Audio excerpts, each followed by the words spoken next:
মাঝে কিছুক্ষণ আরো না হয় রহিতে কাছে।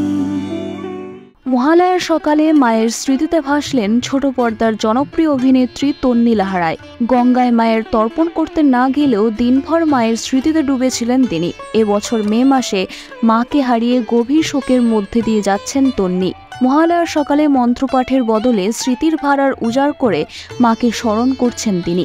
মায়ের কথা উঠতেই আবেগঘন কণ্ঠে তন্নি বলেন, মা প্রতি বছর মহালয়ায় বীরেন্দ্র কৃষ্ণ ভদ্রের মহিষাসুর মর্দিনী শুনতেন, আমাদেরও শুনতে বাধ্য করতেন। কিন্তু এবার ঘুম ভেঙেই বুঝলাম মা আর নেই। আর মহিষাসুর মর্দিনী শোনার সে আগের অনুভূতি, ভয়টা সত্যি হয়ে গেল। মাকে সত্যি হারিয়ে ফেললাম। নতুন বাড়িতে আসার পর মায়ের পা ভেঙে যাওয়ার কারণে তন্নি জানিয়েছেন, মা সেই অবস্থাতেই নতুন ঘর সাজানোর পরামর্শ দিয়েছিলেন। এখন সেই স্মৃতি তাকে ঘিরে রেখেছে, অথচ পুরনো বাড়ির চেয়ে অনেক কম। তিনি স্বীকার করেছেন, কাজের মধ্যে ডুবে থেকে মায়ের স্মৃতি থেকে পালানোর চেষ্টা করছেন, কিন্তু বারবার নিজেই নিজের যুক্তি খণ্ডন করছেন। তন্নির মনে প্রশ্ন, মাকে কি সত্যিই ভোলা সম্ভব? মায়ের কথা বলতে গিয়ে আবেগে গলা ধরে আসছে তার। দেবীপক্ষের শুরুতে কল্পনা করে বলেন, মা কি ওপারে নতুন ঘর বানিয়েছেন? আগের মতোই কি আমাদের নিয়ে ভাবছেন তিনি?